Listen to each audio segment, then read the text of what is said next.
E é que Érica foi encontrada dentro de uma mala, em pedaços, infelizmente, sem a parte superior, sem a cabeça. São corpos que estão em terra, corpos que estão na água, que têm cheiros diferentes e a decomposição é diferente. É um choque para a família. É tão chocante ver e reconhecer esse tipo de corpo.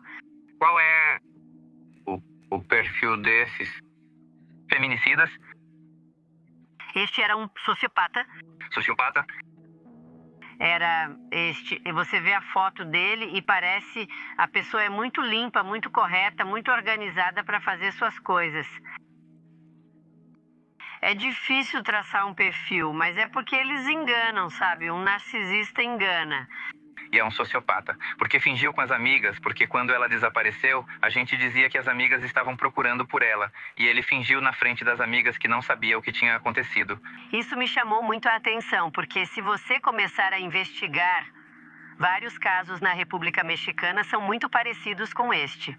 Por isso, muitos da promotoria disseram que era um caso de crime, do crime organizado, pela forma como aconteceu. Mas quando comecei a ver, havia outros tipos de casos iguais assim, de que era como para mim, né? Uma assassina em série. De colocar os restos da pessoa em uma mala e fazer desaparecer a parte superior.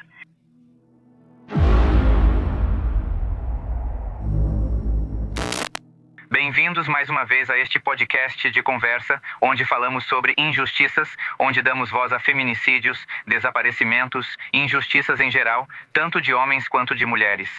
E hoje vamos falar sobre Érica Sanches Bazaldúa, uma jovem de 25 anos que, infelizmente, foi vítima de feminicídio nas mãos do seu colega de quarto, seu roomie. Uma jovem que veio do Canadá para abrir uma cafeteria em Quintana Roo, em Tulum, e, infelizmente, esse homem da cidade do México tirou a vida dela.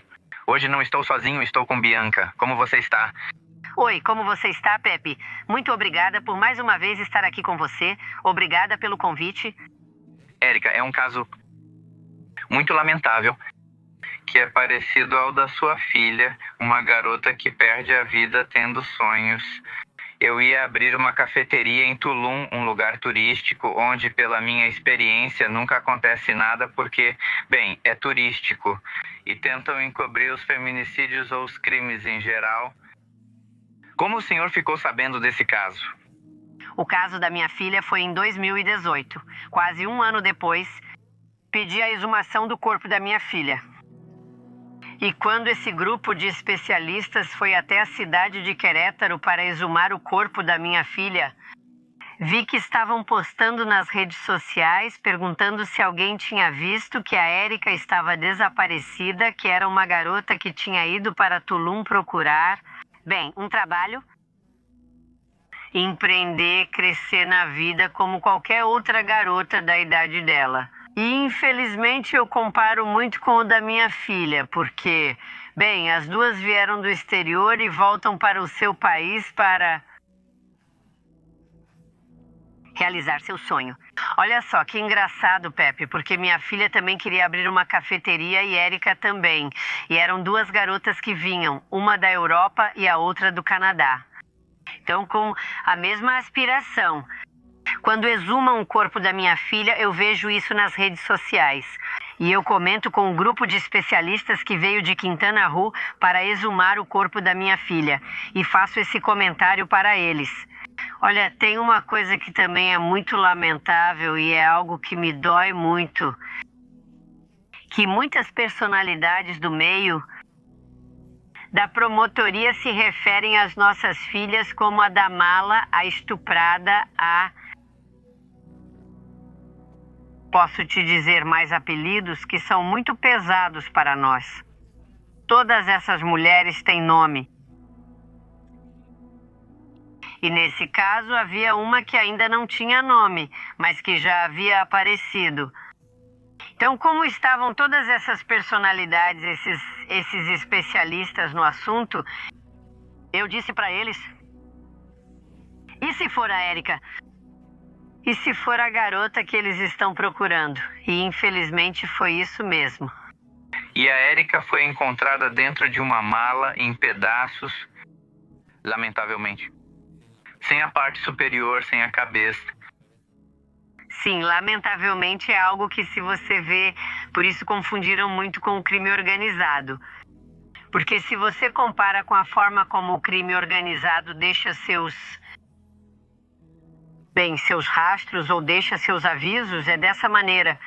Que a princípio esse feminicídio foi mal classificado. Mas não sei se falamos disso mais adiante ou se começamos por como aconteceu o crime. Bem, se você quiser, falamos disso mais adiante. Ela trabalhava em um hotel de Tulum que se chamava Azulik. Ela estava saindo desse lugar, indo para casa onde morava com essa pessoa. Originária da cidade do México. Eu achava que era seu parceiro, mas você disse que era só seu colega de quarto. Pois eu não acho que tenha sido seu parceiro. Eu acho que lá em Quintana Roo tem muita gente que se conhece, eles se ajudam entre si.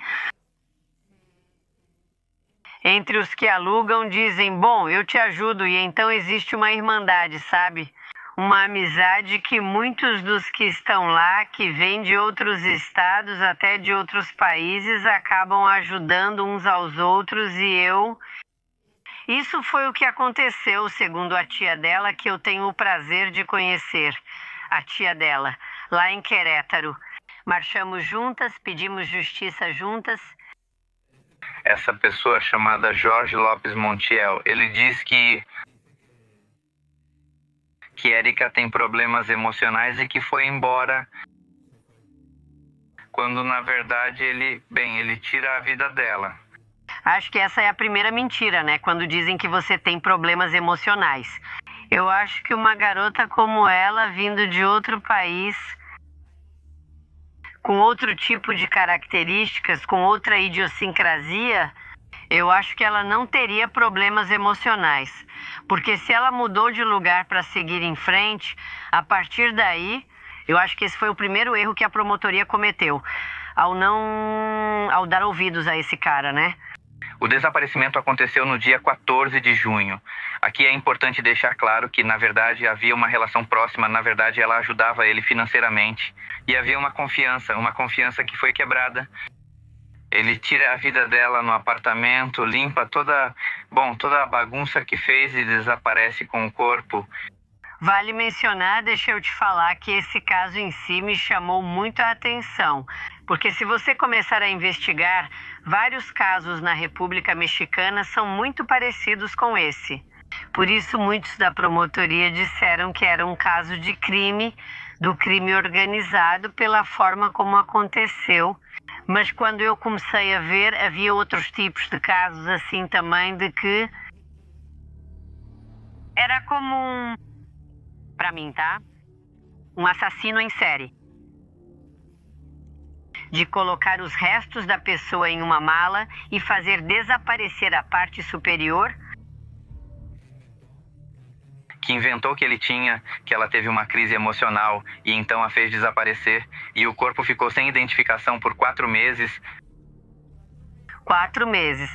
E além disso, a negligência por parte de uma promotoria insensível foi algo que, para os familiares, doeu demais. E ainda mais quando você não tinha encontrado, quando você estava procurando seu familiar desaparecido. Depois de quanto tempo eles encontram o corpo? Foi depois de alguns dias, porque a mala apareceu em uma rua. Simplesmente os familiares, o sentimento dos familiares, ver que a pessoa que eles estavam procurando não aparecia e ver que de repente a encontram, mas de uma forma inesperada que eles nunca imaginaram. Porque toda pessoa que procura alguém quer encontrar essa pessoa viva, não morta. E o fato é que ela foi encontrada perto de um cemitério em Playa del Carmen.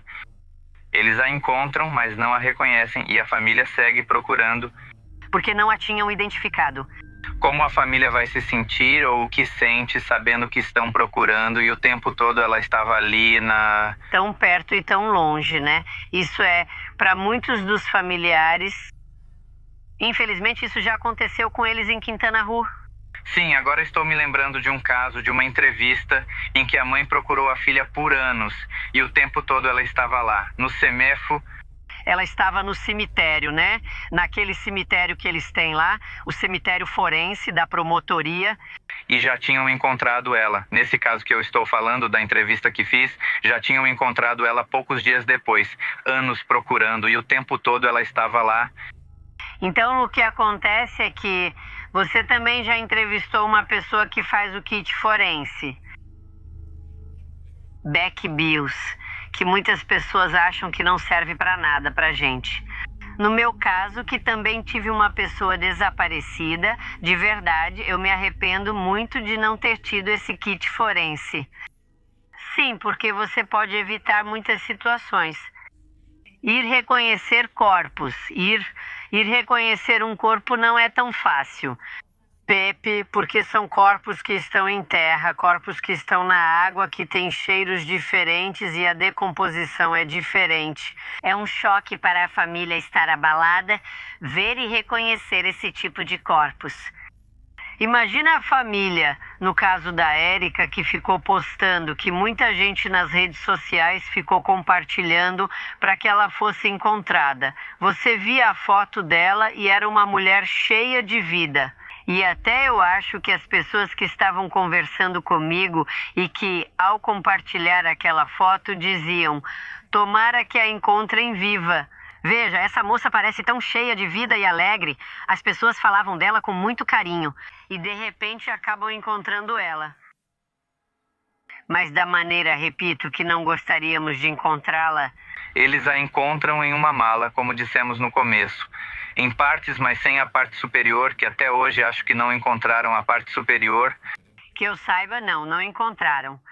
Você pode imaginar o trauma da mãe, porque, como eu disse no caso da senhora Jaqueline que eu entrevistei, ela diz que não deu à luz duas partes, porque no caso dela foram, não lembro quais partes, mas só encontraram 4. Ela diz: eu dei à luz uma menina completa, e é o mesmo caso da Érica, da mãe da Érica, pois ela deu à luz uma pessoa completa. E uma pessoa trabalhadora, não é? A mãe dela nunca imaginou que sua filha voltaria para o seu país para ser morta. A senhora, para contextualizar, ela trabalhava com hotelaria, era como se chama governanta. Governanta? Que na infância Érica a acompanhava.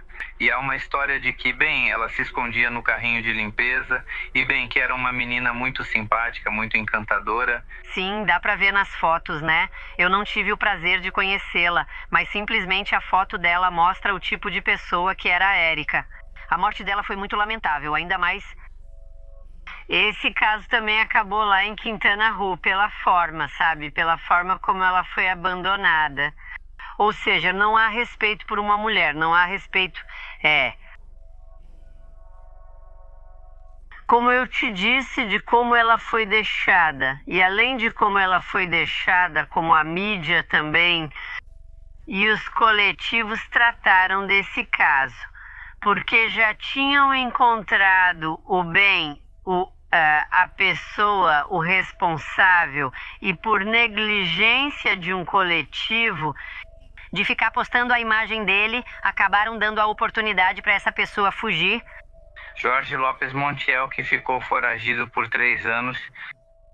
Sim, ele fugiu, não conseguiam localizá-lo e foi justamente quando começou a pandemia.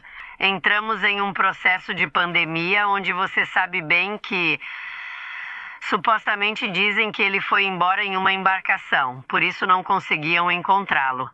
Que o encontraram em Oaxaca. Mas por que você diz que o coletivo teve certa responsabilidade por ele ter ficado foragido tanto tempo? O que acontece é que nós, como coletivas, não podemos ficar postando certas situações, e muito menos se não temos autorização da promotoria. A promotoria já tinha emitido um código vermelho, tá? Um código de busca para essa pessoa. Mas no momento em que a coletiva começa a postar a foto e que estamos procurando por ela, pode ser contraproducente avisar, porque já estão te procurando nas redes sociais. Mas o código vermelho e a foto não são a mesma coisa. É que aqui o problema é que muitos coletivos acham que têm autorização de ficar postando algo que vai ser contraproducente para a investigação. E foi o que aconteceu no caso da Érica. Deram tempo para o cara fugir, mas no fim das contas ele teria que voltar, como todo estrangeiro. Quando você vai para outro lugar, você tem um tempo para voltar e depois pode ir embora de novo. E não deram essa oportunidade para ele, por isso o pegaram onde já tinham pegado antes. Além disso, quando o pegam em Oaxaca, como eu tenho o coletivo de lá, então a minha luta é a sua luta. Eu sempre acompanhava, eu conferia todos os casos. E numa dessas me disseram, temos boas notícias, já o pegamos. Então eu fiquei muito feliz. Bom, porque cada vez que pegam um feminicida é uma alegria, mesmo que não seja minha filha, sabe? Mas eu acho que é algo que você diz, pegamos ele ou pegaram ele. E realmente isso te enche de alegria, porque você diz, é uma vitória. Onde já o víamos como perdido porque eram 3 anos e não acontecia, não conseguíamos encontrá-lo. Assim como outros casos inconclusos em Quintana Roo, há feminicidas foragidos que ainda não foram localizados. Mas voltando ao assunto do coletivo, eu posso me colocar no lugar deles e digo, então compartilho a foto, porque assim a gente pressiona a promotoria, porque o pessoal da promotoria e os advogados sempre dizem, não faça barulho, porque você vai interferir nas investigações. Sim, mas também essa é a minha opinião, é como, não faça barulho porque você torna público e nos pressiona. E com tantos casos que eles têm, pressionar não é conveniente para eles. Então, eu poderia ficar do lado do coletivo, que nessa ocasião, sim, eles erraram, mas é compreensível. Mas esse mesmo coletivo, o que fez no caso de uma argentina, também bloqueou a investigação. Você quer conversar sobre isso? É o caso de Agostina, de uma estrangeira que foi morta pelo seu parceiro e agora ele está foragido. Há quanto tempo ele está foragido? Também faz 2 anos. E ele é de Quintana Roo? Só que esse a gente não pode falar muito, porque agora o problema com esse, sabe qual é? Que esse já está na Argentina. E esse mesmo grupo fez toda essa bagunça e foi o mesmo que se envolveu com Érica. Mas em que ponto é recomendável então para um grupo ou para uma pessoa compartilhar a ficha? Por exemplo, há grupos que oferecem recompensa. Sim. E colocam 300 mil pesos, né? Aí sim você começa a procurar, mas até debaixo das pedras, porque já vimos isso. Mas quando não colocam...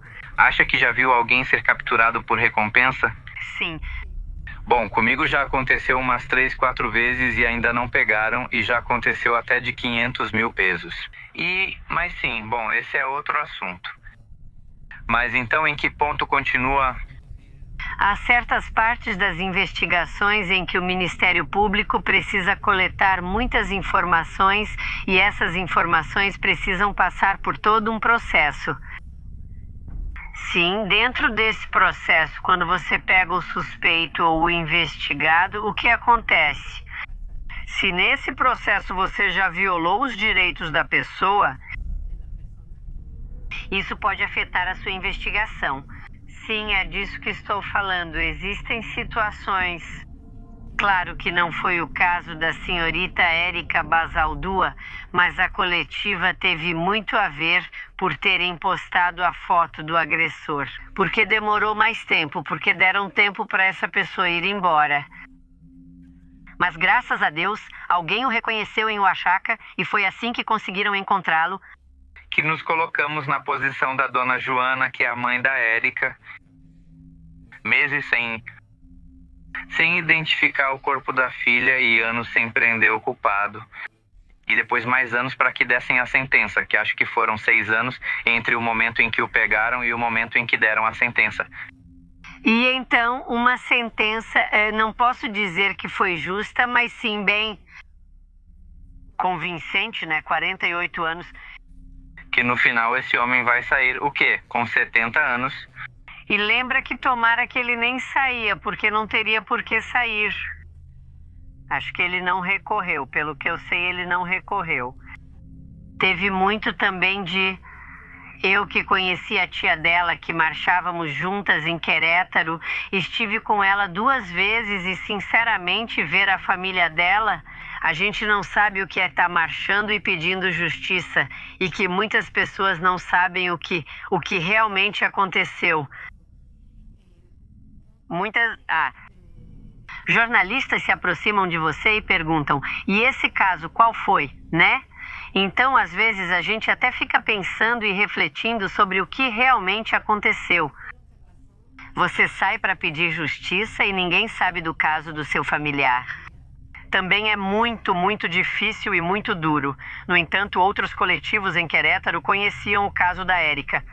Aconteceu comigo que um dia colocaram algumas lápides lá em Querétaro, umas lápides nos arcos, e eu fui olhando todas, caminhando e via. E eu procurava o da Érica, e procurava o da minha filha, e não estava o da Érica, e não estava o da minha filha. E eu dizia, ué, se são de Querétaro, por que não estão aqui?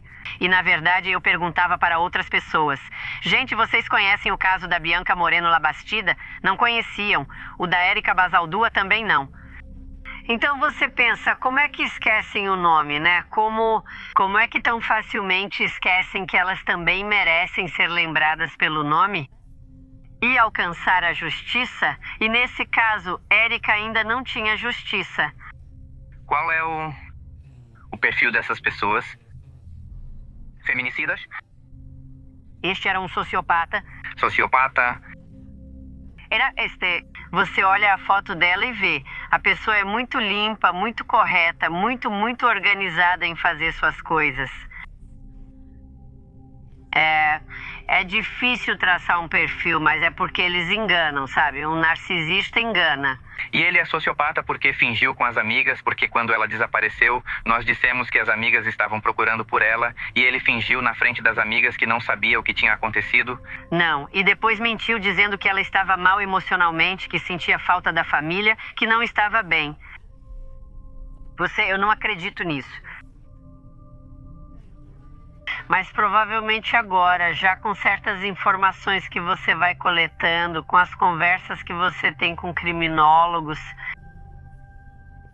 e como o criminologista monta todo um caso e te diz, primeiro fez isso sem ter a cena do crime, simplesmente pelo jeito que fez as coisas.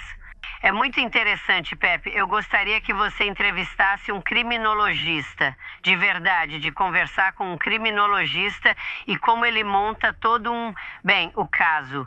E além disso, como ele detecta como as coisas aconteceram e como ele age, e o seu padrão de atuação. É interessantíssimo.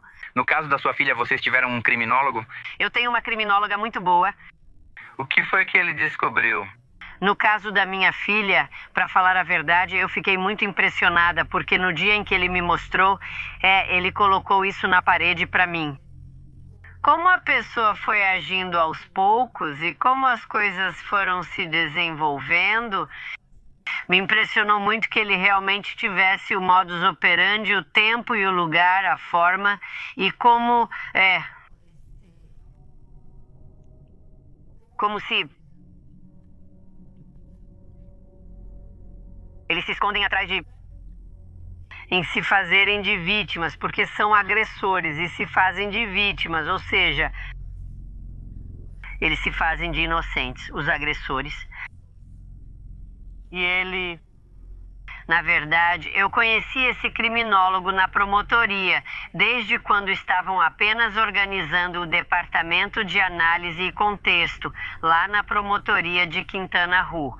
E, na verdade, ele tinha todo o conhecimento e uma experiência muito boa. Agora ele melhorou muito porque saiu da promotoria, começou um mestrado e passou a se dedicar exatamente só a esses casos. E já o chamaram para ser perito. Voltando ao caso de Érica, ele foi detido faz relativamente pouco tempo, no ano passado, no dia 13 de março, mas até esse momento já tinham ocorrido muitos erros na promotoria. O que fazem com esses erros? Simplesmente... Eles precisam corrigir esses erros. E também, vou te contar uma coisa, em Quintana Roo, o que acontece é que eles vão Agora destituíram um promotor, que é Miguel Ângelo Sempeche, e depois colocam outro promotor que chega para tentar consertar as coisas. Mas só resolve parcialmente. O que o outro promotor fez se perdeu e tudo recomeça do zero. Sim, e começa outro promotor que está agora que começa de novo a trabalhar do zero.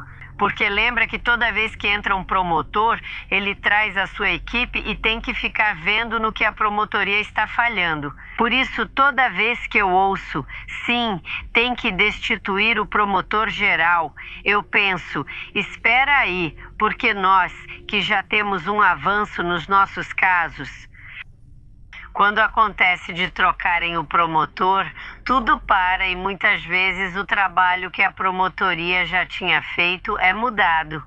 E eu acho que aqui houve muitas inconsistências que depois corrigiram no caso da Érica. E eu fico muito feliz que tenham conseguido a sentença, porque é um trabalho que você nem imagina. Era uma promotoria sozinha, porque só estava... Tinha uma promotora que era a titular e tinha 2 pessoas sob sua responsabilidade. E só isso, era bem pequena.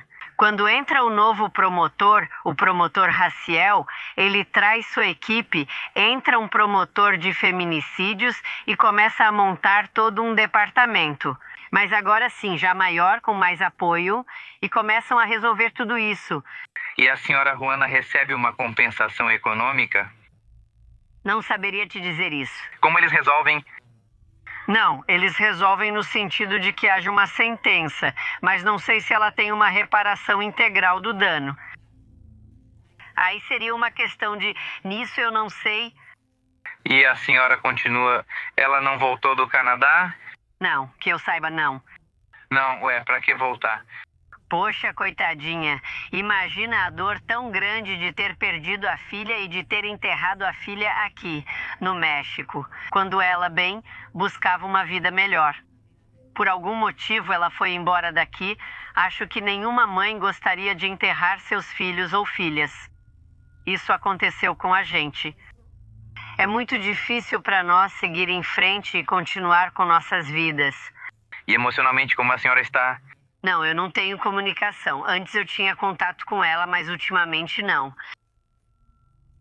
Não sei como ela está emocionalmente, mas acredito que ela não deve estar passando nada bem, porque o que aconteceu com a filha dela não está certo. Uma sentença que chegou tarde, mas chegou, mas que muitas vezes não, que muitas vezes não. Quanto tempo faz que você... 7 anos e só agora estou tendo vinculação. Então, talvez o fato de ter chegado possa te dar um pouco de tranquilidade. Porque sempre traz tranquilidade, mas esse vazio nunca será preenchido. Na verdade, foi um triunfo que ela merecia como mãe e como lutadora pela justiça e pela verdade da sua filha. E não foi só ela que lutou. Os familiares dela também ficaram muito atentos. Eles viajaram por muito tempo para Quintana Roo. E esse caso, quão midiático foi?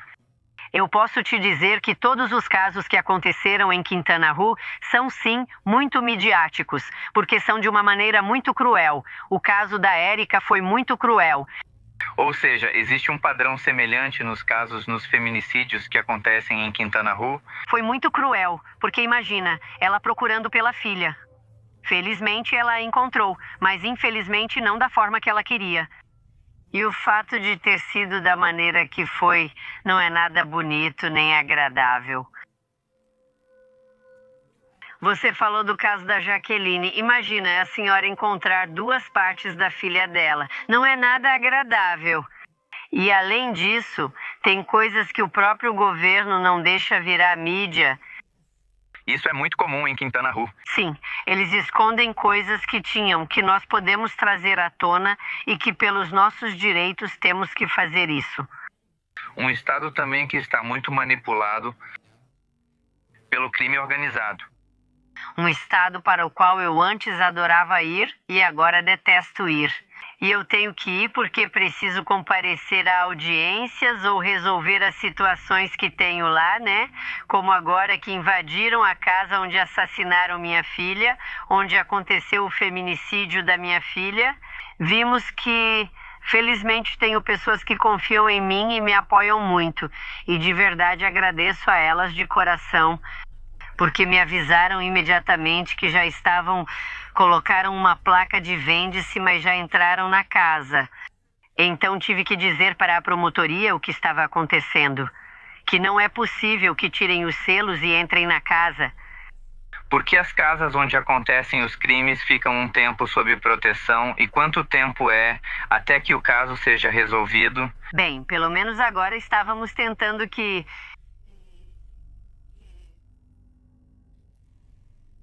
ela fique assim protegida até que pelo menos haja uma sentença. E nesse tempo não pode ser vendida? Não pode, porque se tanto a defesa quanto a promotoria ou minha assessora jurídica precisamos de algumas provas da casa, pois mesmo que tenham invadido a propriedade, ela está lá, porque faz parte da prova. Já tinha gente morando lá? Eles entraram e roubaram a porta. Que nesse caso dizia que a dona da casa é a mesma. Feminicida? Bom, sim, é a investigada. O feminicídio é só de homem contra mulher ou de mulher contra mulher também? Também é de mulher contra mulher, desde que haja perspectiva de gênero. É preciso considerar muito a perspectiva de gênero, que é muito importante. Que nesse caso, no caso de Érica, esse também foi um erro, a perspectiva de gênero. Não consideraram isso e houve muita dor ali. Então, imagina, é que só de me lembrar, quando você está nisso, no meu caso, que você se torna defensora dos direitos humanos, defensora das mulheres, das crianças. Quando alguém te conta as coisas, ou você lê, ou você estuda, você tem que se transportar para os fatos. Parece mentira, mas é algo que aprendi com meu criminólogo. Você tem que se transportar para os fatos e vê-los como se você estivesse vivendo naquela situação, para poder entender o que aconteceu ali ou o que está acontecendo. É bem difícil fazer isso, mas quando você se apaixona, eu gostaria de estudar esse curso, o de criminóloga. Mas como a dona Juana fez isso, senão ela morava no Canadá e pelo que sei, quando isso aconteceu, ela nunca veio, ou veio? Bom, isso eu não sei, mas por parte da irmã dela, eu sei que eles estavam muito atentos e apoiando a dona Juana. Quem assumiu foi a irmã, a tia. Foi a irmã e outro tio. E bom, é muito complicado, Pepe. Às vezes nós mães ficamos incomodadas quando falamos de casos que não são os nossos. Damos opinião sobre casos que não são nossos. Mas eu vivi de perto muitos casos de Quintana Roo. Não por ser... Não por ser advogada, mas por ser coletiva. E porque eu sempre que tenho reuniões. Antes tínhamos reuniões com mais frequência. Ultimamente elas têm sido bem esporádicas, mas ainda assim há uma exigência por parte do coletivo. Sua luta é minha luta, de que os casos não fiquem em aberto, como é o caso de Rocio Cruz com sua filha Carla, ou como o caso da senhora Elisa Colim com sua filha Diana Colim, que são casos que são muito próximos ao caso da minha filha, no caso da senhora Elisa Colim com sua filha Diana Colim, onde também houve muitas negligências em relação à atuação da promotoria. Não sei se você se lembra que na entrevista que te dei, eu tenho um policial de investigação vinculado ao processo. Ele está detido por sua má conduta e, na verdade, eu ainda tenho audiências por causa disso. Essa má conduta desse policial. E esse policial também atuou no caso de Diana Colim, que também eu conversei com a senhora e disse, olha, se eu já consegui vinculá-lo ao processo, agora a senhora também pode denunciá-lo, né? Mas você acredita que, felizmente, aqui teve um promotor que montou muito bem o processo contra o servidor público, tivemos todos os elementos para poder levá-lo adiante.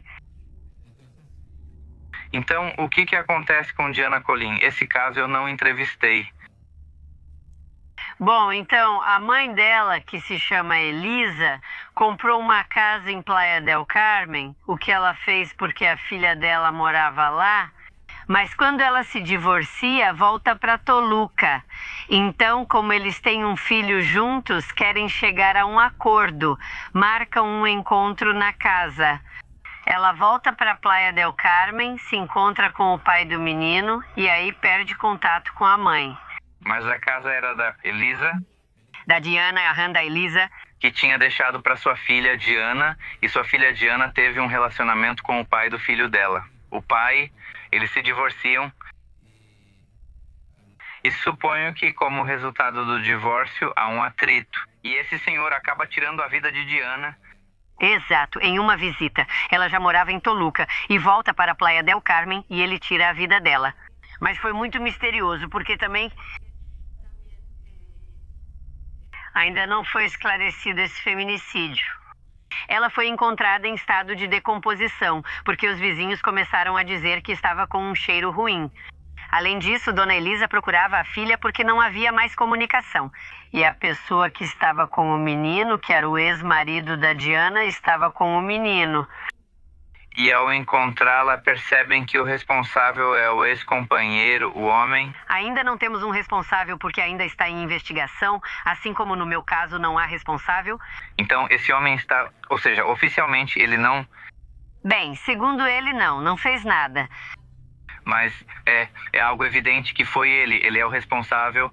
Bem, é o que nós... Bom, pelo menos eu que conversei com a senhora Elisa, é o que nós acreditamos.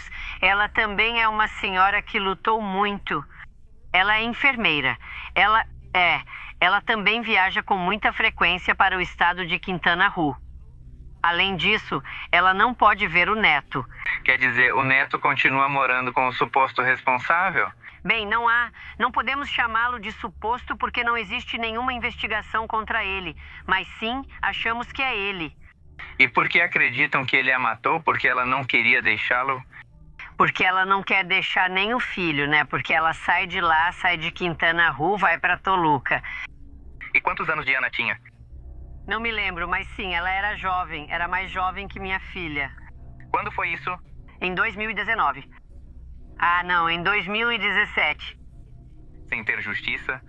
Tem esse, tem o da Rocio e depois tem o meu. Qual foi o primeiro que você me falou? Esse de... Junto com o da Collins, no da Diana, você me falou outro. O da Rocio, o da Carla. Primeiro tem o da Diana, que foi em dezembro de 2017. Depois o da minha filha, no da Diana Collins, em janeiro... Não é verdade. Em dezembro de 2017. O da minha filha, em 21 de fevereiro de 2018. E depois vem o da Carla, que é em 2018. E o da Carla, o quê? O da Carla foi que, com mentiras, ela chega a uma festa e sua amiga atira nela e a mata. E aí começa um calvário para a mãe, porque todas as testemunhas dizem que não viram nada, mas felizmente há uma sentença. Essa é uma história muito... também com um final feliz. Bom... Entre aspas. Entre aspas. Ao ver o caso de Érica, o senhor sente que em breve vai ter justiça pelo que aconteceu com sua filha? Bem, chega tarde, mas chega. É algo que me comoveu muito, me doeu muito a morte da Érica. Era muito parecido com o que aconteceu com a minha filha. Porque eram duas mulheres que tinham saído do seu país, que voltaram para o seu país e que foram mortas. Pessoas que diziam ser... Suas amigas, suas colegas de quarto, não sabemos. Como alguém pode te encontrar para entrar em contato? Bianca Labastida no Instagram. Justiça para Bianca Moreno Labastida no Facebook. Eu, Bianca, sua luta é minha luta. Sua luta é minha luta no Facebook e sua luta é minha luta no Instagram. Se você gostou deste vídeo, deixe seus comentários aqui embaixo. Me diga o que você acha, qual caso você gostaria que a gente conversasse na próxima semana. Você me encontra nas redes sociais, Facebook como Pepe Mistério, Instagram e TikTok como Pepe Mistério Documentários. Lá nós postamos trechos das entrevistas. E se você gostaria de participar de uma das entrevistas que acontecem às segundas e sextas-feiras no canal do Pepe Mistério, você pode me enviar um e-mail para o endereço correio@pepmistério.com.mx ou pelas redes que acabei de mencionar.